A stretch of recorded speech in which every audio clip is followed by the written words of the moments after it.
भगवते वासुदेवाय. ओम नमो भगवते वासुदेवाय. ओम नमो भगवते वासुदेवाय. प्रथम स्कंद अध्याय 4.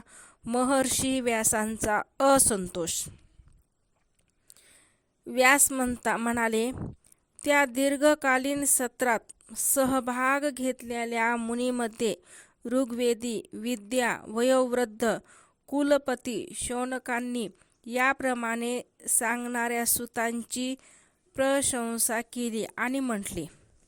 शौनक म्हणाले, वक्त्यात श्रेष्ठ असणारे सूत महोदय, जी कथा भगवान श्री सुकांनी सांगितली ती भगवंताची पुण्यमय कथा आपण आम्हाला सांगावी. ही कथा कोणत्या युगात, कोणत्या ठिकाणी आणि कोणत्या हेतूने झाली होती? मुनिवर, व्यासांनी कोणाच्या प्रेरणेने ही संहिता निर्माण केली? त्याचे पुत्र सुखदेव महान योगी, समदृष्टी असलेले, अपरभावरहित, संसार निद्रेतून जागे झालेले आणि नेहमी परमात्म्यात स्थित असतात. त्यांनी हे भाव झाकून ठेवलेले असल्याने ते वेड्यासारखे भासतात.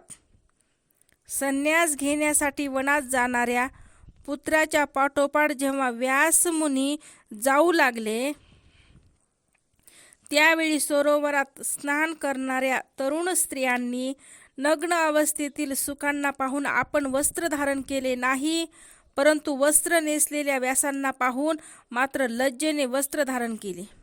हे आश्चर्य पाहून व्यासांनी कारण विचारल्यावर त्या स्त्रिया म्हणाल्या की, आपल्या दृष्टीत जो स्त्री पुरुष भेद आहे तो आपल्या पुत्राच्या शुद्ध दृष्टीमध्ये नाही. कुरुजांगल देशातील हस्तिनापुरात जाऊन ते सुखदेव वेडसर, मुके आणि मंदबुद्धी व्यक्तीप्रमाणे फिरले असतील. गावातील लोकांनी त्यांना कसे ओळखले? सुखमुनींचा आणि पांडवपुत्र राजश्री परीक्षितांचा संवाद कसा झाला, ज्यामध्ये ही भागवत संहिता सांगितली गेली. गृहस्थाच्या घरांना तीर्थक्षेत्राचे महात्म्य प्रदान करण्यासाठी महामुनी श्री सुखदेव त्यांच्या घरी फक्त गायीची धार काढण्या इतकाच वेळ थांबतात. सूत महोदय, आम्ही असे ऐकले आहे की अभिमन्यू पुत्र परीक्षित भगवंताचे श्रेष्ठ भक्त होते. अत्यंत आश्चर्यकारक अशा त्यांच्या जन्म आणि कर्माचे वर्णन आम्हाला सांगावे. हे परीक्षित पांडव वंशाचा गौरव वाढविणारे सम्राट होते. त्यांनी साम्राज्य लक्ष्मीचा त्याग करून गंगा तटावर बसून आमरण उपोषणाचे व्रत का बरे घेतले? त्यांचे शत्रू स्वतःच्या भल्यासाठी पुष्कळसे धन त्यांना अर्पण करून त्यांच्या पाय ठेवण्याच्या चौरंगाला नमस्कार करीत असत. ते मोठे वीर होते. त्यांनी तरुण असून सोडण्यास कठीण अशा राज्याचा आपल्या प्रमाणासह त्याग करण्याची इच्छा का बरं केली? ज्यांनी भगवंताचा आश्रय घेतला आहे ते तर जगताचे परम कल्याण, लौकिक उन्नती आणि समृद्धीसाठीच आपले जीवन वेचतात. त्यात त्यांचा कोणताही स्वार्थ नसतो. त्यांचे शरीर तर परहितासाठी होते. असे असता त्यांनी विरक्त होऊन त्याग का बरं केला? वेदवाणीखेरीज अन्य सर्व शास्त्रात आपण पारंगत आहात असे मला वाटते. म्हणून यावेळी आम्ही आपणास जे विचारले ते सर्व आम्हाला सांगा. असे शौनकांनी सूत महर्षींना प्रश्न विचारले.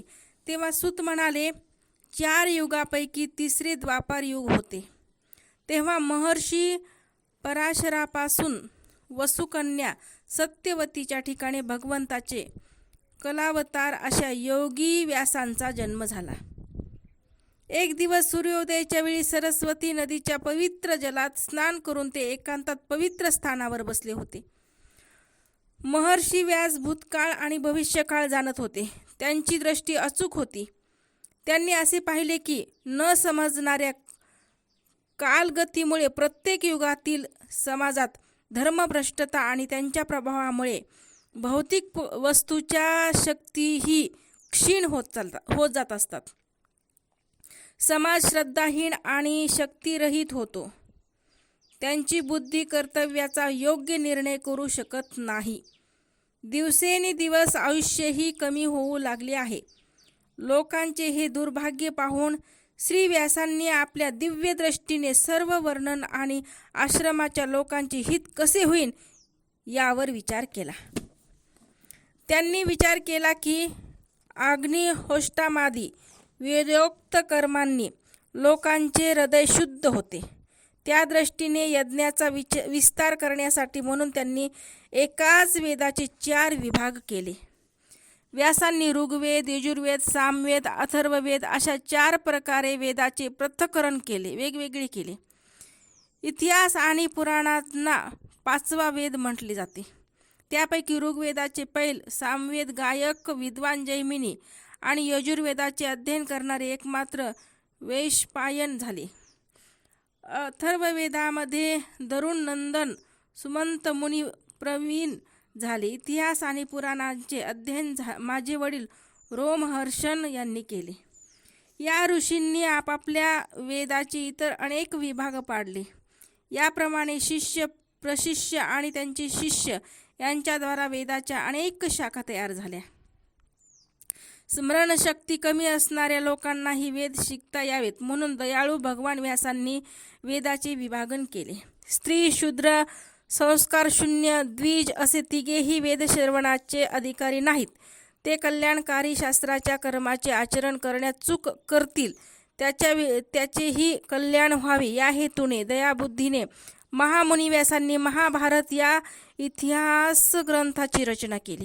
ऋषी हो, जरी व्यासांनी याप्रमाणे नेहमी प्राण्याच्या कल्याणासाठी आपली संपूर्ण शक्ती खर्च केली तरी जेव्हा त्यांच्या मनाला संतोष झाला नाही तेव्हा खिन्न मनाने सरस्वती नदीच्या पवित्र तटी एकांतात बसून धर्मवेत्ते व्यासमुनी मनोमन विचार करीत म्हणाले, मी निष्कपट भावाने ब्रह्मचारी आदी व्रताचे पालन करीत वेद, गुरुजन आणि अग्नी यांची सेवा केली आणि त्यांच्या आज्ञेचे तंतोतंत पालन केले. महाभारताच्या रचनेच्या निमित्ताने मी वेदाचाही अर्थ उघड करून सांगितला. त्यामुळे स्त्री, शूद्र इत्यादी आपल्या धर्म कर्माचे ज्ञान प्राप्त करू शकतील. जरी मी ब्राह्मतेजाने संपन्न असणाऱ्या श्रेष्ठ असलो तरी माझ्या जीवात्मा वास्तविक परिपूर्ण असूनही आत्मस्वरूपाने संपन्न झाला नाही असे मला वाटते. किंवा मी भगवंताची प्राप्ती करून देणाऱ्या धर्माचे बहुधा अजून निरूपण केले नाही, कारण तेच भागवत धर्म परमहंसांना आणि भगवंतांनाही प्रिय आहे. श्रीकृष्ण द्वैपायन याप्रमाणे आपल्यातील उणीव समजून खिन्न झाले होते. त्याचवेळी देवर्षी नारद वरील ठिकाणी येऊन पोहोचले. त्यांना आल्याने पाहून व्यासमुनी लगेच उठून उभे राहिले आणि देवांनीही पूजिलेल्या देवर्षी नारदाचे त्यांनी विधिपूर्वक पूजन केले. अध्याय 4 समाप्त. इति श्रीमद्भागवत महापुराणे चतुर्थ अध्याय. ओम नमो श्री भगवते वासुदेवाय. ओम नमो भगवते वासुदेवाय. ओम नमो भगवते वासुदेवाय.